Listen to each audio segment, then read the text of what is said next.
Hello, good evening indeed, and many thanks for joining us here on Rwanda Television News. We hope you had yourselves a great week and a productive one. Now here is our headlines at the top of the edition. On Thursday, the Prime Minister, Dr. Edward Ngirente, received Rory Stewart, a president of Give Directly, a non-government organization that supports people living in poverty. Discussions reiterated on the ways to expand their activities in other areas of the country and cooperation with the government of Rwanda in the program to eradicate poverty. The plenary session of the Deputy of Chamber was presented the report of a Commission on Political Affairs and Agenda on the development on the analysis of gender policy.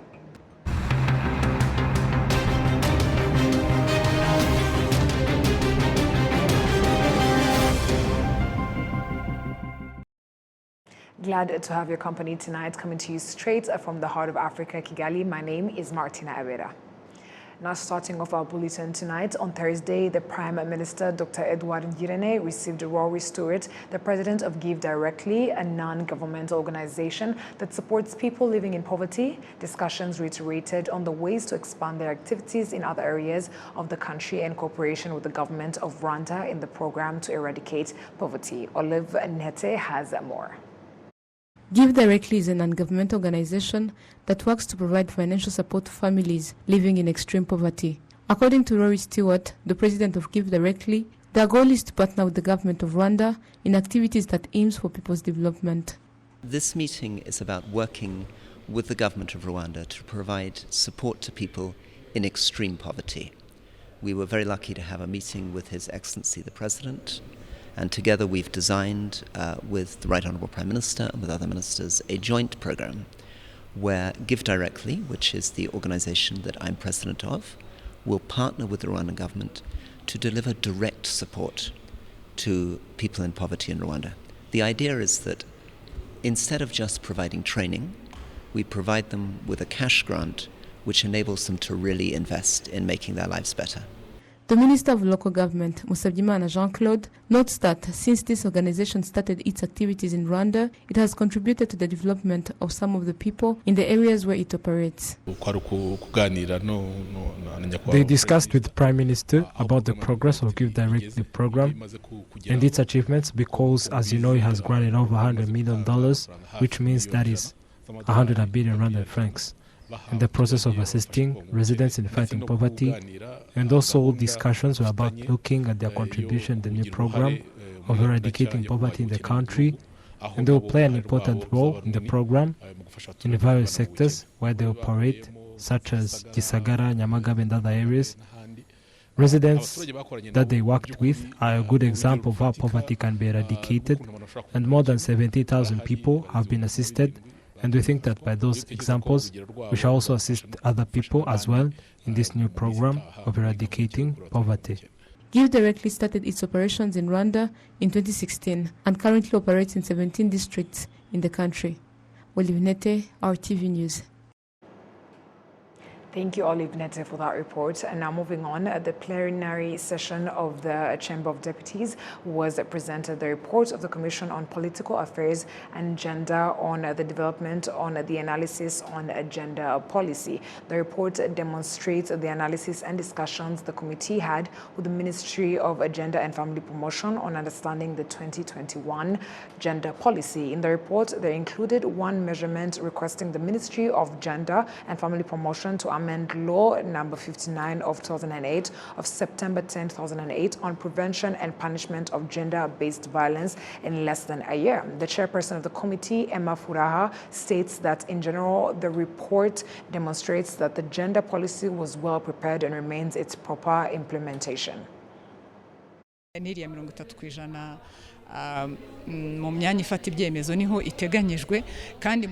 30% in the executive level is also expected in this law, and now it is obvious that it is being done. Where to put it more effort is in administration level in different institutions like banks and other big institutions, but it was due to the lack of education in the past years. But currently, as the government is emphasizing in quality education to young girls, things are changing.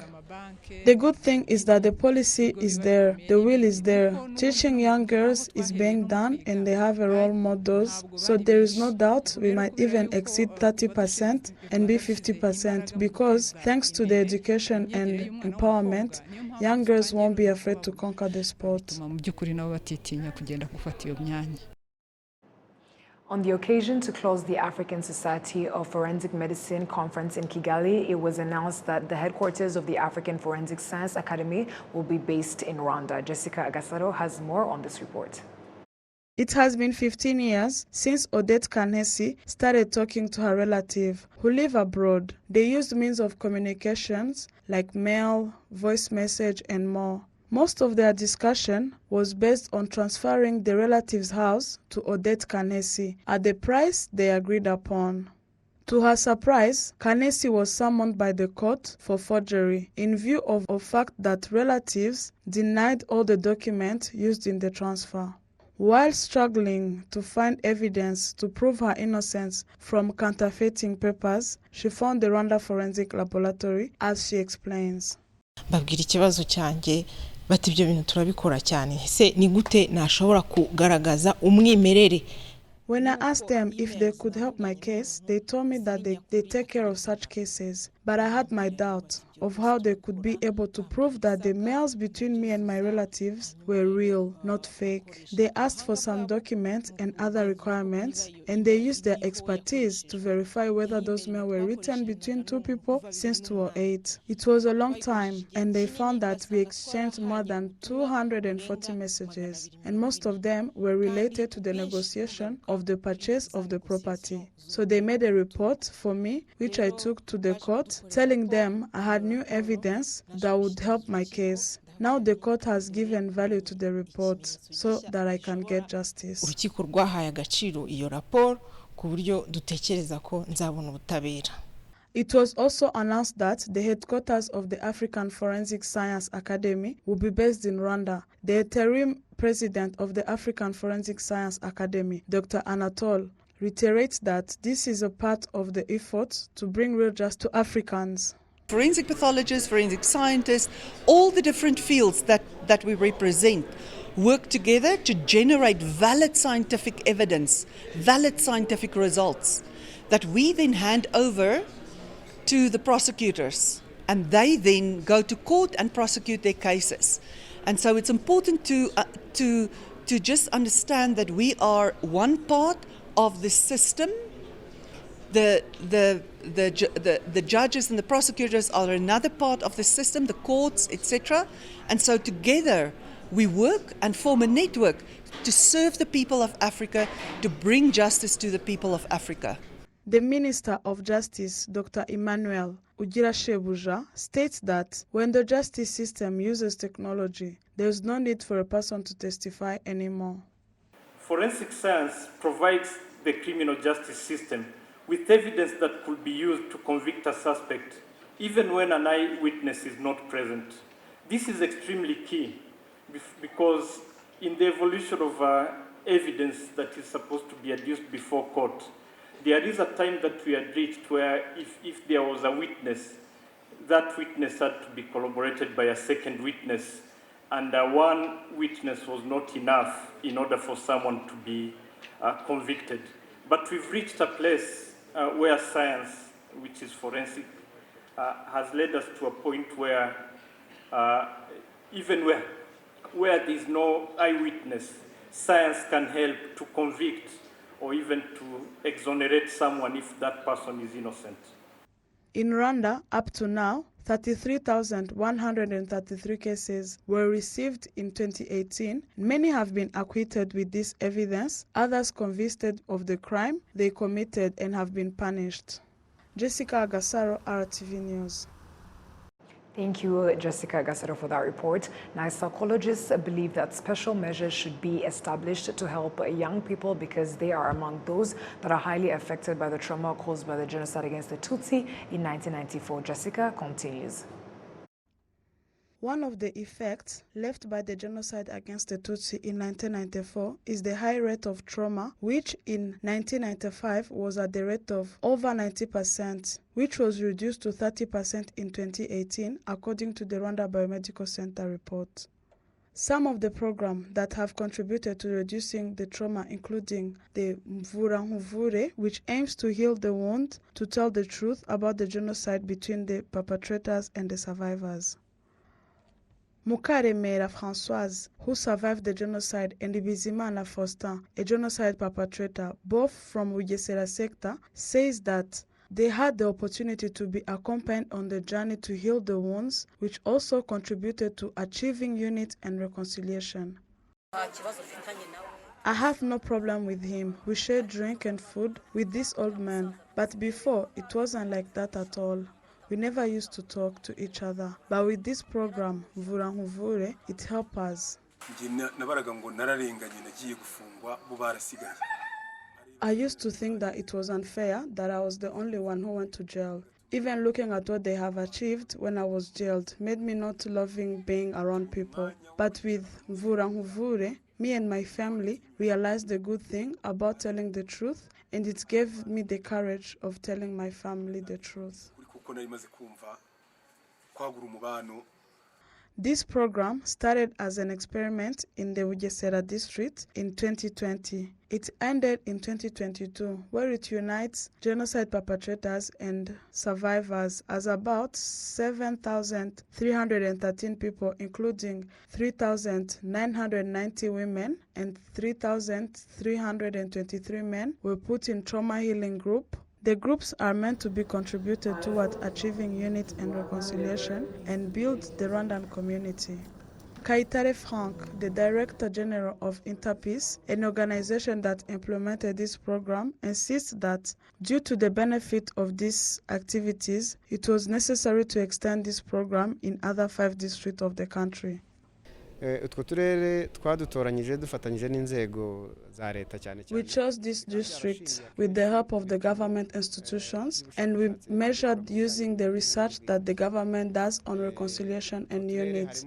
And most of the chosen districts are those that doesn't have mark on the unity and reconciliation program. Plus, with the RBC reports, you can tell the number of districts with more people who have trauma. Now, our new program will be lasting longer than 1 year.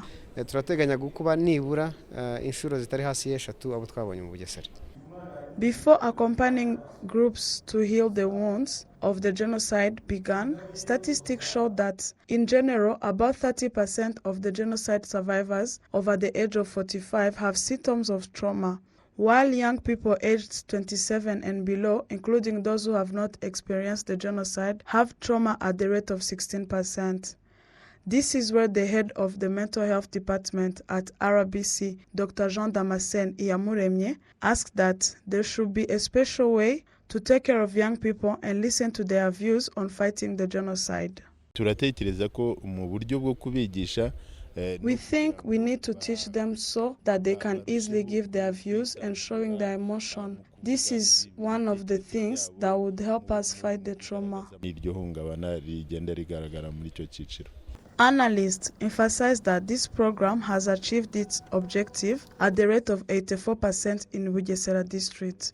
The permanent secretary in the Ministry of National Unity and Civic Engagement, Clarisse Munezero, is optimistic about the future, considering what has been achieved in Bugesera district. Hari ibikorwa byinshi dukora cyane cyane ibikangurira umuryango nyarwanda. There are many activities that we do, especially to encourage Rwandans to live a healthy life, especially among the youth, so that we can help. As the research shows, there are those who still have injuries and are dependent on their parents. This program helps the youth and their parents. As we have seen it here in Bugesera, I'm sure it will help many people. Districts covered by this program across the country include Nyagatare, Ngoma, Musanze, Nyabihu, Nyamagabe. Jessica Agasaro, RTV News. Thank you very much, Gasaro, for that story. Now, coming from matters of mental health to foreign affairs, the Zimbabwean embassy in Rwanda states that a lot is being done to establish a strong partnership between the two states in different sectors, especially in correctional services. This is said as the Zimbabwean Prisons and Correctional Services team in Rwanda for a week-long visit. Prince Manzi has the report. It is a visit that the Zimbabwean Prisons and Correctional Services delegation is conducting across the country, seeing different achievements by the Rwanda Correctional Services for providing efficient services.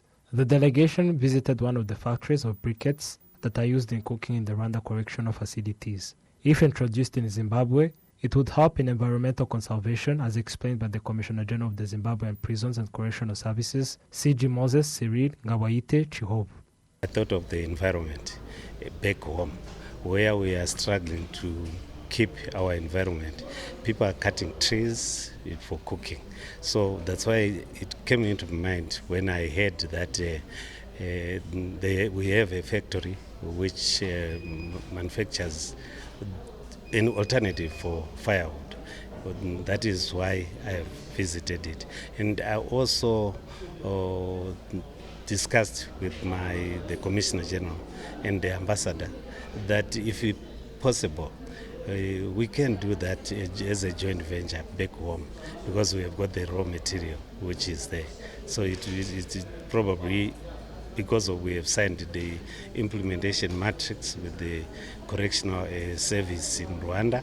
This is emphasized by the Zimbabwean ambassador to Rwanda, Professor Charity Manyaruk, who reiterated that this is one of the projects demonstrating the good relations between the two nations. And the kitchen itself is well aerated.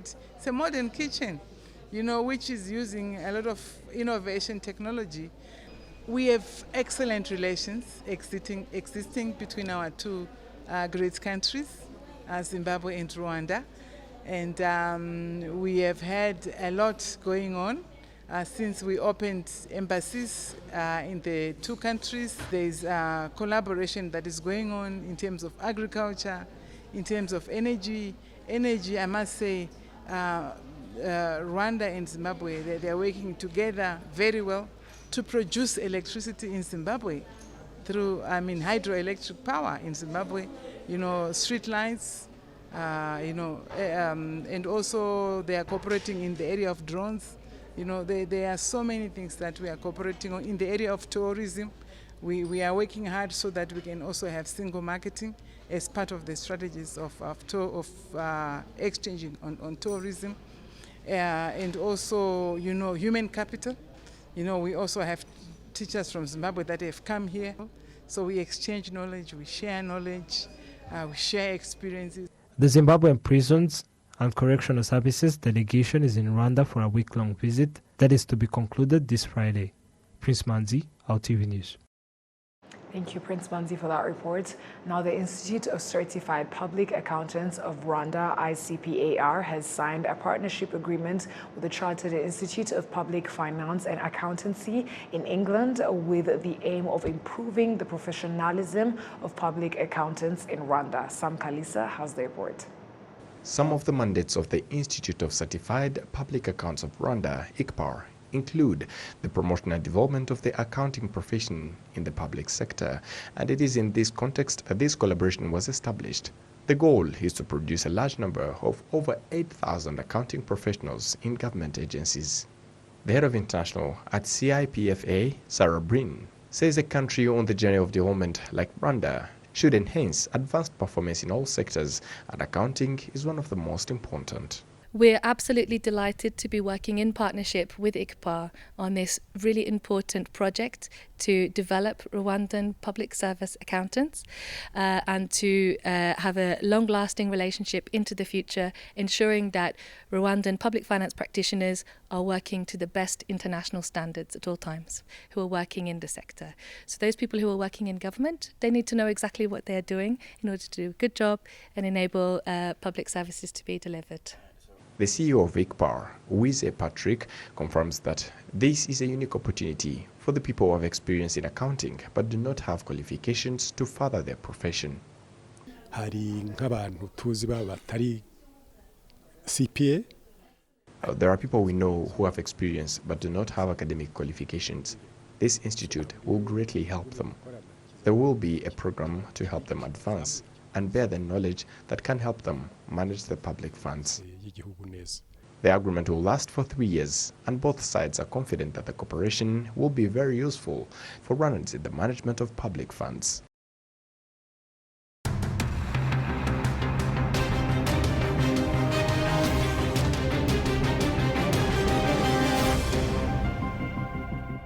It was a pleasure having you with us tonight. Thank you for keeping it on RTV News. We would like to wish you a great night and to stay safe.